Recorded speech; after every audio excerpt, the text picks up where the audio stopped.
도시 및 주거환경 정비법의 심화 이론 강의 두 번째는 재건축 진단입니다. 자, 이게 이제 안전진단이 이름이 개정돼서 바뀌었습니다. 재건축 진단이란 말로 바뀌고 일부 개정된 사항이 있었죠. 자, 이 재건축 진단이 이게 이제 안전진단에 이제 이렇게 이름이 바뀐 내용입니다. 그럼 일단 재건축 진단 같은 경우는 자, 주택단지 안에 건물을 대상으로 하면서 자, 이게 재건축 진단이라는 게 말 그대로 재건축에만 적용되는 이게 일종의 안전진단입니다. 재건축 원래 이제 안전진단인데 우리 줄여서 이제 재건축 진단 그러면 되는데 이 재건축하는 대상 건물 공동주택, 자 노후한 건물, 노후한 공동주택 같은 게 있을 때 그 건물을 재건축을 할 건지 안 할 건지에 대해서 이런 재건축 진단이라는 별도의 심사를 거치라는 겁니다.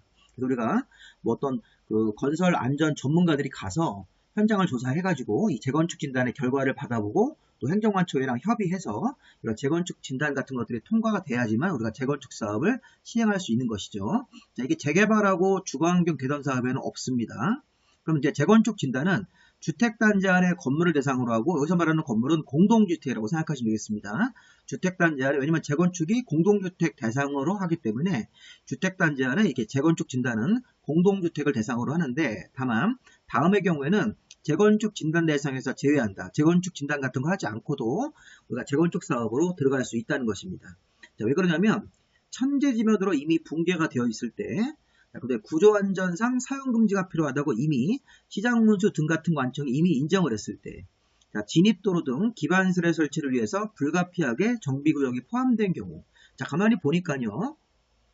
자, 재건축 진단은 주택단지 안의 건축물 공동주택을 대상으로 합니다. 그럼 이제 주택단지 안에 공동주택일 때는 재건축 진단을 받아서 재건축 진단을 통과해야지만 재건축 사업을 할 수 있는 것인데 다음의 경우는 재건축 진단에서 왜 제외할까요?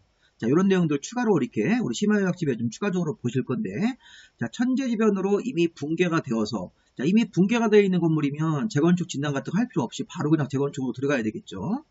자, 구조안전상 사용금지가 필요하다고 이미 시장문수 등이 미리 인정을 했습니다. 이 건물은 위험하니까 출입금지라고 써붙이고 사용금지가 필요하다고 관청이 인정한 건물. 자, 이거 재건축 진단이 필요 없는 것이죠. 자, 진입도로 등을 위해, 진입도로 등 기반시설의 설치를 위해서 자, 우리가 어떤 도로를 설치하려고 하면 기존에 있는 건물들은 무조건 철거를 해야 됩니다. 자, 그러니까 이거 지금 진입도로 같은 것 등을 위한 기반시설의 설치를 위한 땅에서는 이런 재건축 진단 같은 거 하지 않고도 바로 재건축 사업으로 들어가야 됩니다. 자, 그 다음에 이제 뭐 노후불량한 건물수에 관한 기준을 충족한 잔여 건물 같은 거, 그 다음에 여기 특별법, 시설물 안전 유지관리에 관한 특별법에 따라서 이미 사전에 안전진단 등급을 D등급이나 E등급을 받으면 이거 위험하게 붕괴할 수 있는 등급이기 때문에 위험한 건물이기 때문에 이거는 미리 이렇게 특별법에 따라서 안전진단을 미리 받았으니까 재건축 진단 같은 거 하지 않고도 바로 이제 재건축 사업에 들어갈 수 있습니다. 자, 시험 문제 우리 22회 때요. 이런 거 났었죠. 2번 지문 같은 경우가 이제 시험에 나왔습니다. 제가 이제 바로 보여드릴 건데, 자, 좀 주택단지 안에 건축물인데, 자, 구조안전상 사용금지가 필요하다고 시장문수 등이 자, 미리 인정한 건물도 재건축 진단 대상이 된다 이런 식으로 자, 재건축 진단 대상이 되는 게 아니라 재건축 진단 대상에서 제외되는 건물 노란색으로 쓰인 것들은 자, 이미 붕괴가 되어 있거나 사용금지가 필요하다고 관청이 미리 인정한 건물 자, 진입도로 같은 그 기반시설을 설치하기 위한 땅은 그 위에 있는 건물은 멀쩡한 건물이라고 하더라도 진입도로가 나와야 되기 때문에 자동 철거 대상입니다. 그 다음에 잔여 건물, 그 다음에 여기 자, 이미 이렇게 시설물 유지관리 특별법에 따라서 안전 여기 등급을 이미 D등급이나 E등급처럼 다른 특별법에 따라서 진단을 받아가지고 등급이 위험한 등급인 D등급이나 E등급을 받았기 때문에 이건 재건축 진단 같은 거 받지 않고도 재건축 사업이 바로 들어갈 수 있습니다. 자, 또 하나 이제 중요한 게 뭐냐면 자, 그다음에 두 번째가 재건축 진단의 실시 시기가 좀 개정이 된 거를 반영을 해서 설명을 드리겠습니다. 자, 재건축 진단의 실시 시기가 과거에는 여기 정비계획을 수립할 때 이렇게 했었는데 이제 이게 이렇게 범위가 잡혔습니다. 자, 보시면 시장문수 등은 정비 예정구역별로 자, 우리 기본계획에서 정비 예정구역을 발표하면 자, 정비 예정구역별로 정비계획이라는 계획을 수립하는 시기가 도래한 때로부터 언제까지입니까? 추진위원회 조합 지나서 이 조합이 사업시행계획을 만들어서 인가를 받을 때까지 재건축 진단을 실시하도록 되어 있습니다. 우리가 재건축 진단은 요 시기의 범위를 잡아서 요 기간 내에 재건축 진단을 실시하도록 되어 있습니다. 이렇게 이런 내용을 개정된 사항을 반영을 해서 언제까지 재건축 진단을 실시하는 거냐 이런 부분도 한번 보실 필요가 있겠습니다. 다음에 이제 재건축 진단은 직권 실시가 있고 요청 실시 두 가지가 있습니다. 자, 시장 운수 등이 다음 어느 하나의 경우에 재건축 진단을 실시해야 되는데, 자, 시장 운수 등이 재건축 진단을 실시하도록 되어 있습니다. 다음 어느 하나의 경우, 그러니까 직권으로 실시하는 경우도 있고, 자, 요청 실시 두 가지가 있네요. 이렇게 두 가지 형태를 나눠서 보도록 하겠습니다. 자, 우선 우리가 시장 운수 등은 누굽니까? 시장 운수 등이면 이게 이제 자치시장, 그 다음에 자치도지사, 시군구청장 이렇게 5명인데, 일단 중요한 거는 시군구청장이니까 시군구청장으로 해석해서 보겠습니다. 자, 시장운수 등은 다음 어느 하나의 경우 재건축 진단을 실시해야 된다. 직권 실시부터. 자, 아까 우리 본 거네요. 시장운수 등은 정비계획의 수립시가 도래한 때로부터 사업 시행 계획의 인가 전까지 재건축 진단 요 시기가 되면 여기서부터 요 범위 안에서 요 기간 동안 재건축 진단을 실시를 해야 됩니다. 이렇게 실시하면 이거는 직권 실시라고 합니다. 이렇게 직권 실시할 때 중요한 게 비용인데, 이 재건축 진단의 비용은 정비 기금을 사용할 수가 있답니다. 그러니까 재건축 진단을 시장운수 등이 요 시기 안에 재건축 진단을 직권으로 실시를 해야 되는데, 그러면 재건축 진단의 비용은 시장운수 등이 부담하는 게 아니라 도시 및 주거환경 정비 기금이라는 게 있어서 이 정비 기금을 사용할 수가 있습니다. 자, 그런데 이렇게 직권 실시 말고 요청 실시가 실무에서 중요한데, 요청 실시는 시장운수 등은 다음의 경우에 재건축 진단을 실시해야 된다. 이렇게 기업번에 요청이 들어온 경우, 니은번도 요청을 하는 경우, 마지막으로 여기 비읍번에 추진위원회라든가 사업시행자인 조합이 재건축 진단의 실시를 요청을 하면 요청을 받아서 재건축 진단을 실시하는 경우도 있네요. 자, 기업번, 니은번을 읽을 때는 우리 예전에 배운 거, 이제 본 강의에서 정비계획의 입안을 요청하는 사람도 있었고, 정비계획 입안을 제안하는 사람도 있었죠. 제안과 요청의 차이는 제가 이제 본 강의에 설명을 드려놨습니다. 본 강의 한번 찾아보시고요. 정비법의 세 번째 테마 본 강의입니다. 자, 중요한 거는 정비계획 입안을 요청하는 사람, 정비계획 입안을 제안하는 사람은 둘 다에게 토지 등 소유자입니다.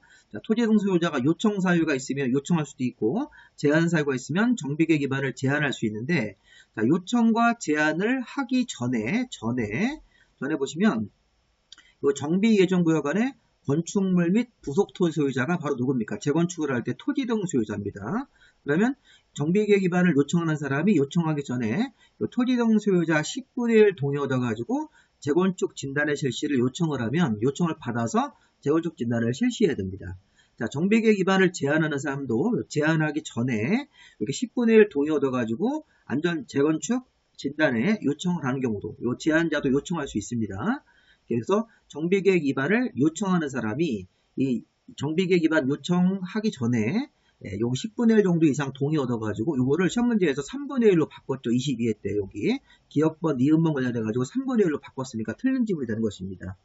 자, 정비계획 입안을 요청하는 사람이 정비계획 입안을 요청하기 전에 미리 이렇게 10분의 1 동의 얻어가지고 재건축 진단의 실시를 요청하는 경우, 정비계획 입안을 제안하는 사람이 제안하기 전에 미리 건축물 및 부속소유자 10분의 1 동의 얻어가지고 재건축 진단의 실시를 요청하는 경우, 자, 이게 아니면 하나 더, 기획번에 추진위원회나 사업시행자가 재건축 진단의 실시를 요청하는 경우도 이렇게 재건축 진단을 실시하는 경우도 있다는 것입니다. 자, 이때부터 중요한 거 비용입니다. 자, 요청이 들어왔을 때는 이거 요청자한테 비용을 부담하게 할 수 있습니다. 시장운수 등이 요청을 받아서 재건축 진단을 실시할 때는 재건축 진단에 의뢰하는 비용 같은 것들에 대해서 요청자한테 부담하게 할 수 있다. 이런 표현을 보시면서 이 비용을 누가 부담할 건지, 직권으로 시장운수 등이 재건축 진단을 실시할 때는 정비기금을 사용할 수 있고, 요청을 받아서 기업번, 니은번, 비읍번 같은 형태로 요청을 받아서 했을 때는 요청자한테 비용을 부담시킬 수가 있습니다. 자, 그 다음에 좀 더 중요한 게 이 4번의 재건축 진단의 절차입니다. 자, 우리 앞쪽에서 재건축 진단은 누가 합니까? 시장운수 등이 합니다. 시장운수 등이 직권으로 실시하는 경우도 있고 요청을 받아서 실시하는 경우도 있습니다. 그 어쨌든 간에 재건축 진단 실시가 들어가면 제일 먼저 할 일이 재건축 진단 기관에다가 시장운수 등이 이 기관에다가 의뢰를 합니다. 자, 개정사항 하나 있죠. 자, 과거에는 이 재건축 진단을 실시할 때 현지조사라는 예비조사라는 걸 먼저 해서 그 현지조사, 예비조사를 통과해야 하지만 이 기관에 의뢰가 들어가는데 지금 현재는 개정이 돼가지고 현지조사 같은 거 안 하고 바로 그냥 재건축 진단을 실시한다면 재건축 진단 기관에다가 의뢰를 합니다. 자, 시장운수 등이 거기 재건축 진단 기관에다가 바로 의뢰하고, 그러면 자, 요 기관은 의뢰를 받으면 정식으로 재건축 진단을 실시합니다. 두 번째 항목으로 와서 그런 다음에 재건축 진단의 결과 보고서를 제출합니다. 결과 보고서를 시장문수 등한테 제출하기도 하고, 그 다음에 또는 그 다음에 요청자가 있으면, 재건축 진단을 요청한 사람이 있으면 요청자한테도 결과 보고서를 제출합니다.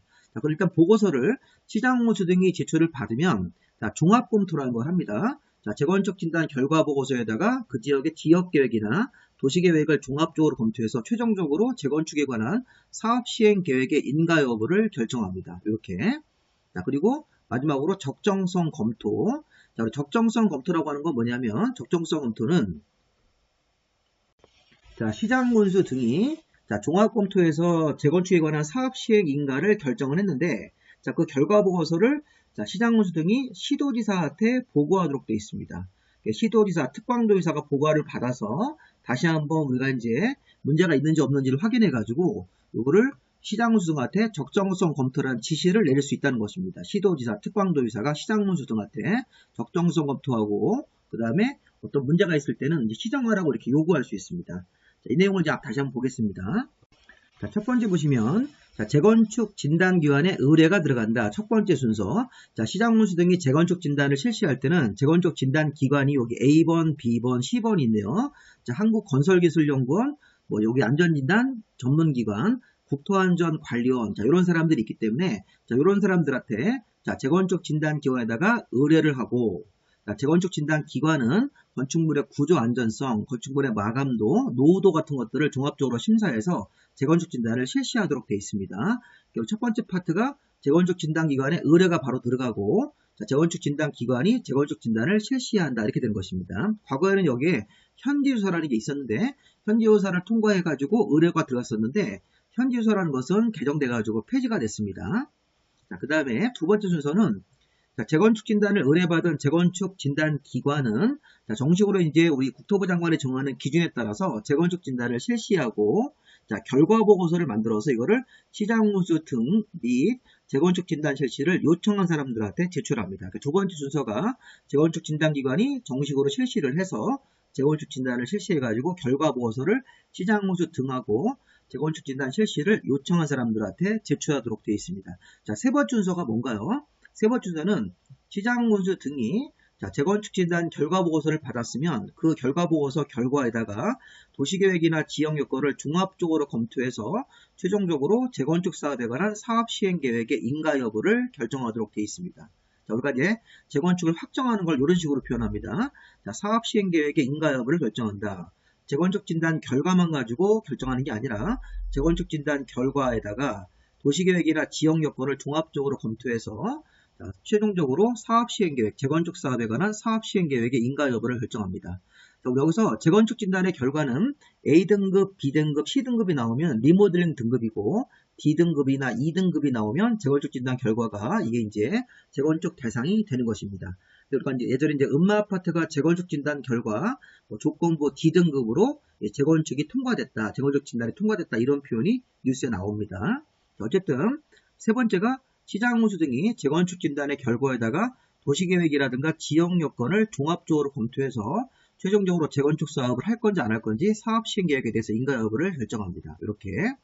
자, 마지막으로 우리가 자, 시장군수 등은 재건축 진단 결과 보고서를 제출을 받으면 이거를 종합심사에서 최종적으로 이렇게 사업 시행 계획 인가 여부를 결정하기도 하면서 동시에 또 뭐라냐면 시장군수 등이 결과 보고서를 특광도지사한테 결과 보고서를 제출하도록 되어 있습니다. 이걸 이제 우리가 국토부 장관한테 제출한다 그런 식의 표현을 쓰시면 안 됩니다.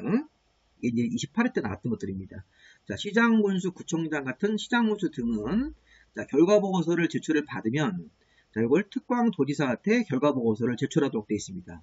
우리가 그러면 여기 니은번에 특별시, 광역시, 도지사 같은 관청, 또 자치시와 자치도는 자, 지금 재건축의 결과 같은 것들을 제출을 받아가지고 특광도지사가 이 결과 보고서를 제출을 받아서 다시 한번 여기 국토안전관리원이라든가 한국건설기술연구원에다가 자, 추가적으로 적정성 검토를 의뢰할 수 있고 적정성 검토 의뢰가 들어가면 60일 안에 결과를 통보하도록 되어 있습니다. 자, 지금 특광도지사가 결과 보고서를 제출을 받아서 아까 시장군수 구청장이 한 여기 시장군수 등이 한 거에 대해서 못 믿어오면 별도로 이게 국토안전관리원이라든가 건설기술연구원에다가 적정성 검토를 별도로 합니다. 이렇게 해가지고 문제가 있으면 특광도지사가 시장군수 등한테 재건축 진단에 대해서 시정유 같은 것들을 할 수 있고 거기에 특별한 사항이 없을 때는 따라야 됩니다. 그러니까 특광도지사가 시장군수 등을 통제할 수 있다는 것입니다. 그리고 마지막으로 국토부 장관이 업무 하나 더 있는데 국토부 장관은 시도지사, 특광도지사한테 결과보고 제출을 요청할 수 있고 또 필요하면 국토부 장관이 또 시도지사한테도 재건축 진단의 적정성 검토 같은 것들을 또 요청할 수 있습니다. 국토부 장관이 시도지사한테도 요청할 수 있으니까 만약에 여기 특광도지사가 이렇게 여기 니은문 같은 경우 적정성 검토 같은 것도 고의로 안 하는 경우도 있습니다. 그런 경우에는 그때는 국토부 장관이 나서가지고 특광도지사한테 재건축 진단 결과에 적정성 검토를 하라고 이렇게 요청하는 경우도 가능합니다. 자, 조금 복잡한데 일단 우리 문제를 한번 좀 풀어보면서 관련 내용들을 보도록 하겠습니다. 자, 기출문제 풀어보시면 22회 때 문장인데 이거 개정된 내용을 반영해서 수정을 했습니다. 자, 재건축 진단에 관한 설명이다. 옳은 것은 우리 과거에는 이걸 안전진단이라고 했는데 자, 재건축 진단으로 개정이 됩니다. 이렇게 6월 4일부터 그럼 재건축 진단에 관한 설명이다. 옳은 것은 자, 재건축 진단의 실시를 요청하려면 자, 정비 예정구역 안에 소재한 건축물 및 그 부속토지 소유자 3분의 1이 아니라 10분의 1 이상만 자, 동의를 얻으면 재건축 진단의 실시를 요청할 수 있었죠. 자, 우리 좀 전에 앞에서 자, 재건축 진단의 실시를 요청하는 사람들은 어떤 사람이 있습니까? 재건축 거기 정비계획의 위반을 제한하는 사람이든 정비계획 위반을 요청하는 사람이든 그 요청과 제한 전에 사전에 먼저 이런 재건축 진단의 실시를 요청할 수 있습니다. 요청을 할 때 여기 토지 건축물 및 그 부속토지 소유자의 10분의 1 이상 동의 얻어가지고 이 재건축 진단을 요청하도록 되어 있으니까 이거 3분의 1 틀렸습니다. 옳은 거니까 답이 아니겠네요. 자, 건축물의 구조안전상 사용금지가 필요하다고 이미 시장군수 등이 인정한 건물은 재건축 진단 대상에서 제외되는 건물이기 때문에 2번도 틀렸습니다. 자, 시설물 안전관리 특별법상 국토안전관리원은 재건축 진단을 할 수 있는 기관이 맞죠. 아까 우리 재건축 진단을 할 수 있는 기관은 세 가지가 있었습니다. 그래서 보시면 한국 건설기술연구원, 두 번째 안전진단 전문기관, 세 번째가 국토안전관리원이기 때문에 이 국토안전관리원이 재건축 진단을 실시할 수가 있습니다. 자, 세 번째 천재지변으로 이미 붕괴가 되어서 신속히 재건축을 할 필요가 있을 때 이미 붕괴가 되어 있는 주택단지나 건물은 해당 건물은 재건축 대상에서 재건축 진단 대상에서 제외가 되기 때문에 이것도 틀렸네요. 자, 그럼 마지막으로 이제 5번이 시장군수 등이 수익자 부담 원칙에 따라서 재건축 진단에 들어가는 비용을 원칙적으로 부담해야 된다. 아까 비용 부담 어떻게 됩니까? 직권으로 실시할 때는 정비기금이라는 걸 사용할 수 있고 요청을 받아서 재건축 진단을 실시하는 경우는 요청자한테 부담시킬 수 있기 때문에 시장군수 등이 재건축 진단 비용을 부담하는 경우는 없습니다. 이거는 직권으로 할 때는 정비기금, 요청을 받아서 할 때는 요청자한테 부담시킬 수 있으니까 정답이 요거 3번이 되겠습니다. 3번. 3번이 옳은 내용으로 봐야 되겠죠. 이런 문제가 또 유사한 문제로 나올 수가 있습니다. 자, 한 문제 더 보겠습니다. 재건축 진단에 관한 설명이다. 틀린 것은 자, 시장군수 등은 자, 단계별 추진계획에 따라서 자, 재건축 정비 예정구역별 정비계획 수립 시기가 도래한 때 재건축 진단을 실시하도록 되어 있습니다. 자, 이게 바로 이제 재건축 진단의 실시 시기입니다. 아까 직권으로 할 때 자, 이렇게 정비계획의 수립 시기가 도래하면 자, 여기를 출발점으로 해서 언제까지 사업 시행 계획의 인가시까지 재건축 진단을 이렇게 직권으로 실시해야 된다. 이렇게 해석하면 되는 거기 때문에 이게 맞습니다. 재건축 진단을 실시하는 시기가 정비계획 수립 시기가 도래한 때 재건축 진단을 실시하도록 되어 있습니다. 자, 두 번째 보시면 자, 진입도로 같은 걸 만들기 위해서 진입도로와 같은 기반시설을 설치하기 위해서 불가피하게 정비구역에 포함됐다. 이거 어떻게 해석해야 됩니까? 자, 진입도로와 같은 기반시설을 만들려면 자, 도로를 설치하려면 그 위에 있는 건물들은 자동으로 철거해야 됩니다. 그래서 이런 상황의 토지의 건물들은 자, 재건축 진단 대상에서 제외할 수 있는 것입니다. 당연히 제외가 돼야 되는 것이죠. 진입도로를 만들기 위한 진입도로 등과 같은 기반시설의 설치를 위해서 불가피하게 정비구역에 포함된 그런 토지 위의 건물들은 재건축 진단 대상에서 제외가 되기 때문에 이번 질문도 맞는 거로 봐야 되겠습니다. 3번 같은 경우는 시장군수 등은 정비계획 수립 시기가 도래한 때로부터 사업 시행 계획 인가 전까지 재건축 진단을 실시하는 것 이것도 맞죠. 1번하고 거의 유사한 질문으로 봐야 되겠네요. 개정된 내용을 반영을 해서 직권으로 실시할 때 시장군수 등은 정비계획 수립 시기가 도래한 때로부터 끝나는 날 사업 시행 계획의 인가 전까지는 재건축 진단을 실시하는 거 맞고요. 자, 시도지사는 필요하면 자, 국토안전관련 아까 시도지사가 시장군수 등으로부터 재건축 결과보고서를 제출을 받습니다. 보고를 받았습니다. 보고를 받은 특광도지사, 시도지사는 국토안전 관련에다가 재건축 진단의 적정성 여부에 대해서 검토를 의뢰할 수 있죠. 이런 거 있었습니다. 아까. 그래서 근데 이제 문제는 5번인데 시장군수 등은 자, 재건축 사업의 시행을 결정한 경우에는 지체 없이 이거를 국토부 장관한테 결과보고서를 제출하는 게 아니라 자, 이거 정확하게 이렇게 얘기했죠. 시장군수 등은 자, 사업 시행 계획의 인가를 결정을 한 거죠. 그러면 그때는 지체 없이 이거를 특광도지사, 시장군수 구청장 위에 특광도지사한테 재건축 결과보고서를 제출하는 것이지 국토부 장관한테 보고서를 제출하는 게 아닙니다. 정답이 5번이 되겠습니다. 이런 식으로 약간 수정을 해가지고 문제를 풀어보시면 되겠습니다. 자, 재건축 진단의 어떤 절차, 이렇게 4단계를 거쳐가는 거. 재건축 진단은 직권으로 하는 경우도 있고 요청을 받아서 하는 경우도 있기 때문에 그런 부분들을 한번 잘 포인트로 잡으시고 이거 시험 문제 한번 나올 타이밍이 됐으니까 이 재건축 진단도 한번 잘 보시기 바랍니다. 자, 여기까지 마무리하겠습니다. 자, 계속 올리겠습니다. 강의는.